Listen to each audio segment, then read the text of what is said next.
पिताजी, आज हमें शिकार पर जाने का बहुत ही मन कर रहा है, तो अगर आपकी इजाजत है तो मैं जंगल में शिकार करने जाता हूँ। हाँ हाँ, क्यों नहीं, तुम अवश्य ही जा सकते हो।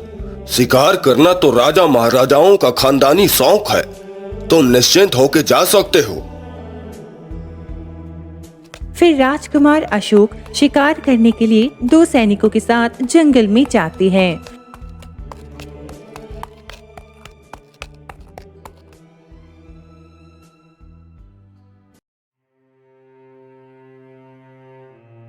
अरे बेटा, आ गया। बेटा, एक भी मूर्ति बिकी है या तो फिर खाली हाथ ही वापस आया है? क्या बताऊं माँ, आज भी खाली हाथ ही घर आना पड़ रहा है। घर में भी अब तो राशन खत्म होने वाला है और एक भी मूर्ति बिक नहीं रही है। निराश मत हो बेटा, भगवान की दया से सब कुछ ठीक हो जाएगा। धीरज रख बेटा। तभी वहाँ पर गांव का मुखिया आ जाता है। अरे मुखिया जी, आप यहाँ आइए आइए। खड़े क्यों हैं? बैठिए। अबे बैठने के बच्चे, मेरे पैसे कब दे रहा है? आज 3 साल हो गए हैं तूने तेरी बूढ़ी माँ के इलाज के लिए पैसे लिए थे कर्ज के रूप में, कब देगा? मुखिया जी, मुझे माफ कीजिएगा, लेकिन अभी तो मेरे पास कुछ भी नहीं है। ऊपर से मूर्तियों का भी व्यापार नहीं हो रहा है, लेकिन मैं कुछ समय बाद दे दूंगा आपके पैसे। अबे तेरी मूर्तियाँ 10 दिन में बिके या न बिके उससे मुझे क्या है? मुझे मेरे पैसे 10 दिन में कैसे भी करके चाहिए। अरे मुखिया जी, हम लोग कितने गरीब हैं। आखिरकार हम इतनी बड़ी रकम 10 दिन में कैसे दे सकते हैं? हाँ ठीक है ठीक है ठीक है, अगर नहीं दे सकते तो ये मकान पर मेरा हक हो जाएगा और ये मकान मैं जब्त कर लूंगा, याद रखना। इतना कहकर गांव का मुखिया वहां से चला जाता है। अर्जुन और उसकी माँ बहुत ही चिंता में पड़ जाते हैं। दूसरी तरफ राजकुमार अशोक और उनके सैनिक एक रहस्यमय झील के पास जाकर रुकते हैं। वह झील एक रहस्यमय थी। सैनिकों, अभी यहाँ से महल बहुत दूर है और इस वक्त महल पहुँचने में बहुत वक्त लग जाएगा, तो तुम दोनों हमारा तंबू यहीं पर ही लगा दो। राजकुमार, यहाँ रुकना खतरे से खाली नहीं होगा। हम किसी दूसरी जगह पे अपना तंबू लगा लेते हैं। क्यों, ऐसी क्या बात है कि हम यहाँ पर नहीं रुक सकते हैं? राजकुमार जी, यह जगह कोई आम जगह नहीं है। इस झील को लोग रहस्यमय झील कहते हैं। कहा जाता है कि जो भी रात को यहाँ पर मौजूद होता है वो कभी लौट कर नहीं आता है। सब फालतू की बात है, ऐसा कुछ भी नहीं होता है। अगर ऐसा सच में होता तो मैं यहाँ पर रुकना ही नहीं चाहता। मैं देखना चाहता हूँ कि रात को इस झील के किनारे क्या क्या होता है। राजकुमार, आप हमारी बात को कृपया करके मानिए। इस जगह को बहुत ही खतरनाक माना जाता है। हमें तो यहाँ रुकने में बहुत ही डर लग रहा है राजकुमार। मैं राजा करमजीत का पुत्र राजकुमार अशोक हूँ। मैं किसी से भी नहीं डरता। मैं आज रात को यहीं सोऊंगा। पर महाराज, हमें तो यहाँ पर बहुत ही डर लग रहा है। अरे अगर तुम दोनों को डर लग रहा है तो तुम दोनों मेरा तंबू यहाँ पर लगाकर कहीं और तंबू लगा लो और चले जाओ यहाँ से, डरपोक कहीं के। सैनिकों की लाख कोशिशें करने के बाद भी राजकुमार अशोक नहीं मानते हैं और वह रहस्यमयी झील के पास ही रुकने का निर्णय लेते हैं। सैनिक तंबू लगा के वहां से आगे दूर चले जाते हैं।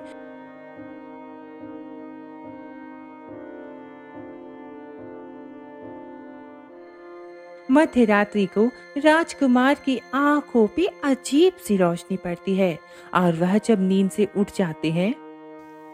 अरे ये अजीबो गरीब रोशनी यहाँ पर कैसे? तंबू के बाहर जाके देखता हूँ। राजकुमार बाहर निकलकर देखते हैं तो वह चौंक जाते हैं, क्योंकि यह रोशनी उस रहस्यमय झील से निकल रही थी और उसके किनारे एक तांत्रिक बैठा हुआ था। अरे ये क्या, ये विचित्र रोशनी यहाँ से क्यों निकल रही है? और ये कौन व्यक्ति है जो यहाँ पर बैठा हुआ है? वो सैनिक सही कह रहे थे, ये झील जरूर कोई मायावी और रहस्यमय झील है। ये दृश्य देखकर राजकुमार डर जाता है। तभी वह व्यक्ति राजकुमार की तरफ देखता है और उसी वक्त राजकुमार की आंखें लाल हो जाती हैं और वह उस तांत्रिक के पीछे चलने लगती हैं।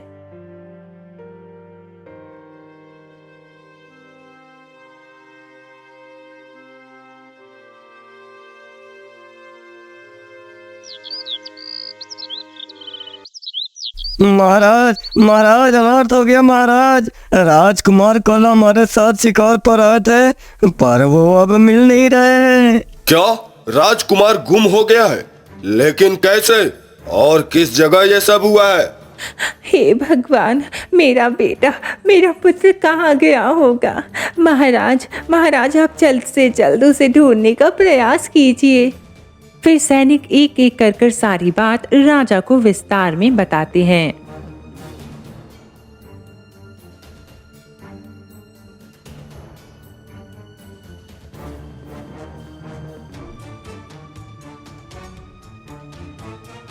वो झील तो रहस्यमय है।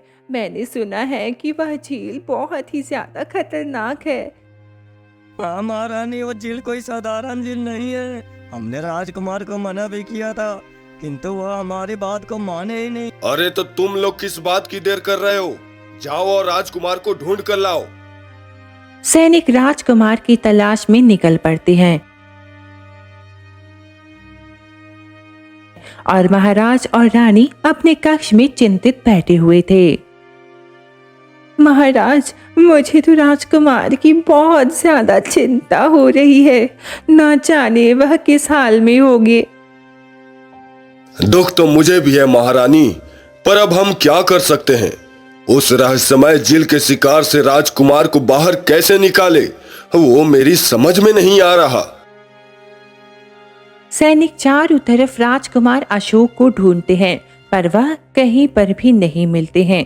शाम हो जाती है और सैनिक महल आ जाते हैं। क्या महाराज, आप ये क्या कह रहे हैं? राजकुमार नहीं मिले? हे भगवान!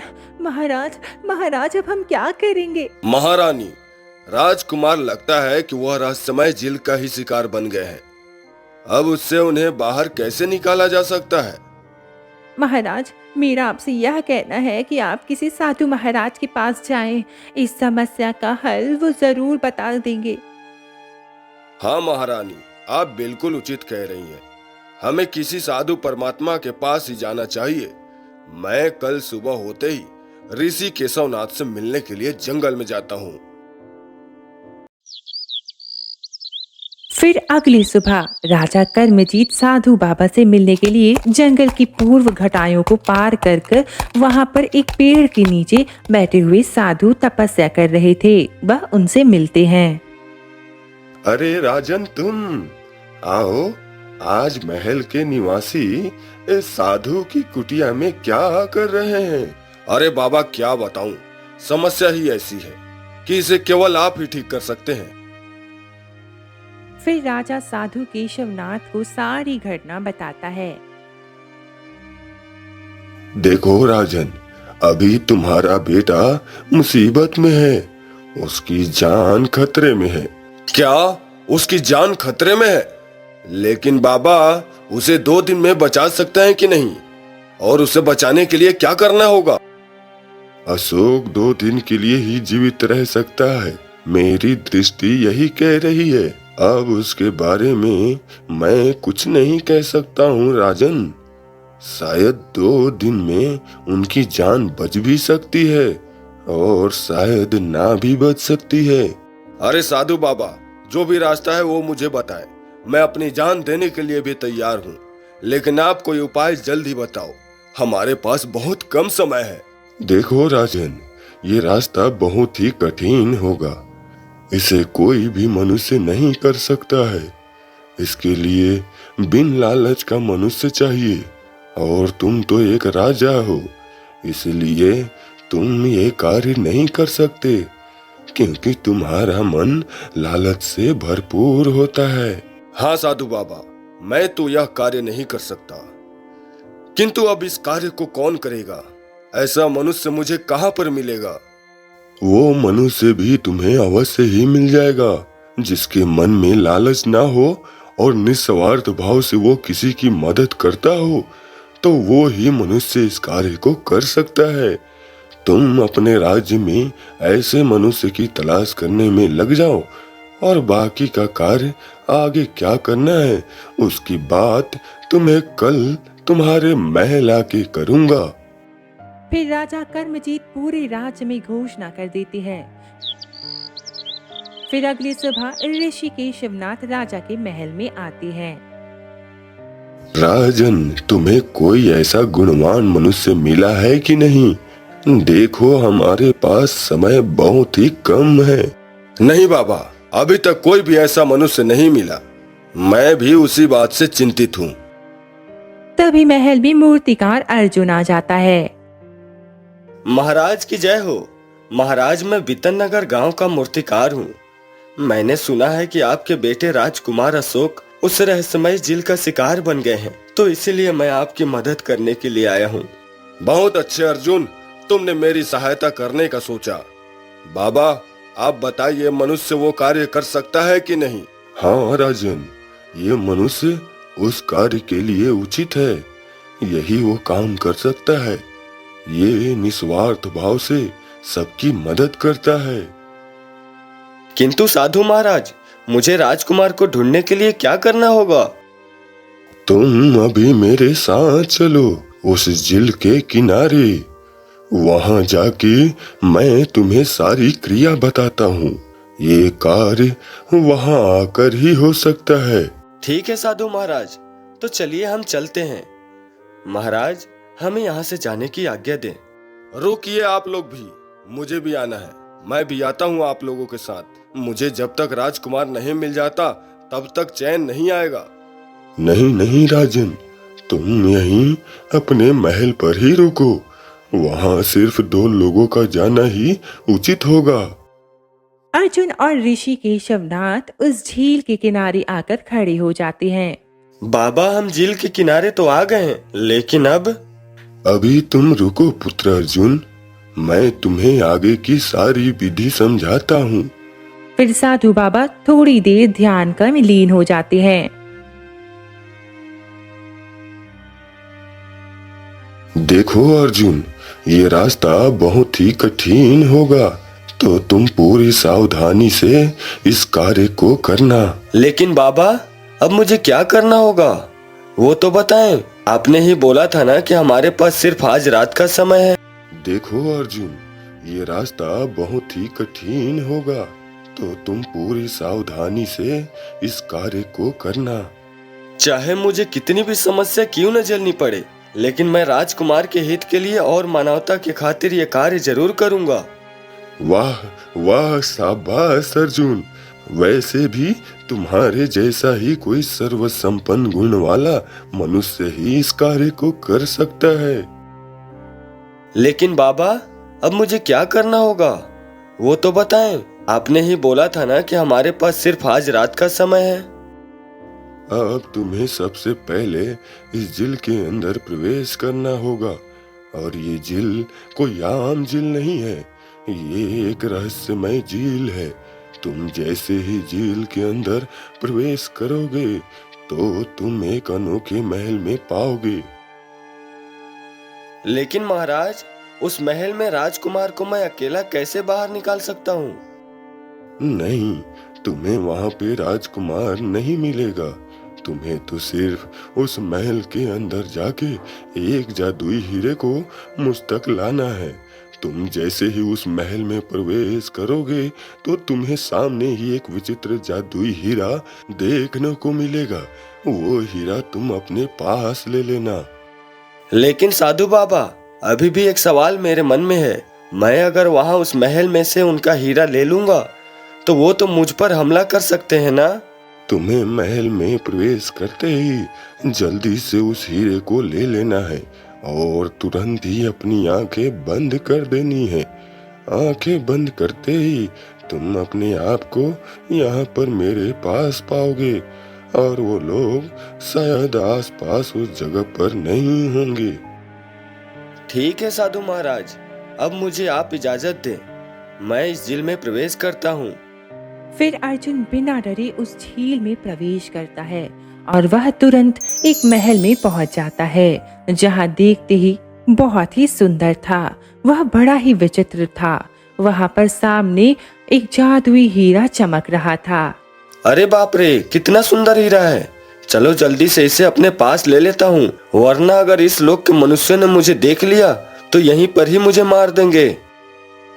अर्जुन जल्दी से जाकर वह हीरे को उठा लेता है और अपनी आंखों को बंद कर लेता है। आंखें बंद करते ही तुरंत वह झील से बाहर आ जाता है। ये देखिए साधु महाराज, यही है ना वो जादुई हीरा? हाँ अर्जुन, यही है वो जादुई हीरा जिसकी हमें तलाश थी।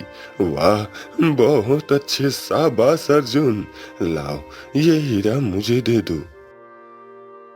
तभी वहाँ महाराजा आ जाते हैं। साधु बाबा, क्या मेरे बेटे का कुछ पता चला कि नहीं? और ये विचित्र हीरा कहाँ से आया है? अरे राजन, ये हीरा तो इस रहस्यमयी झील से अर्जुन लाया है। इस हीरे की मदद से हम तुम्हारे बेटे को खोज सकते हैं। वाह वाह, बहुत अच्छे अर्जुन। चलिए, अब आगे क्या करना है बाबा? हमारे पास बहुत कम समय है। तुम्हारा बेटा अभी एक तांत्रिक के पास बंदी बना हुआ है और वो तांत्रिक आज रात में तुम्हारे बेटे की बलि चढ़ाने वाला है। चलो मेरे पीछे पीछे, हम उस तांत्रिक के पास जाते हैं। फिर राजा अर्जुन और साधु तांत्रिक के पास जाते हैं। आज तेरी बलि चढ़ा के मैं इस धरती का सबसे सर्वशक्तिमान बन जाऊंगा। ही हा हा हा हा हा हा हा। अब बस आज रात का इंतजार है। आज तेरा अंत निकट है मूर्ख राजकुमार। ही हा हा हा हा हा हा हा। नहीं दुष्ट तांत्रिक, उसका नहीं, आज तेरा अंत निकट है। अर्जुन, तुम इस जादुई हीरे को कहो कि इस दुष्ट तांत्रिक का अंत कर दे। हे जादुई हीरे, अगर तुझमें सच में कोई शक्ति है तो इस दुष्ट का अंत कर दे। देखते ही देखते उस तांत्रिक के शरीर में भयानक आग लग जाती है और वह भस्म हो जाता है और राजकुमार अशोक भी मुक्त हो जाता है। अरे वाह अर्जुन, तुमने सच में कर दिखाया, वरना ये दुष्ट तांत्रिक मुझे मार देता। हाँ अर्जुन, तुम्हारा बहुत बहुत शुक्रिया। और साधु महाराज, आपका भी धन्यवाद। आप दोनों की वजह से ही मेरा बेटा जीवित रह पाया है। फिर राजा महल आकर खुशी खुशी होकर अर्जुन को इनाम में बहुत सारा धन देता है और अर्जुन उन पैसों से मुखिया का कर्ज भी भर देता है और एक अच्छी जिंदगी जीने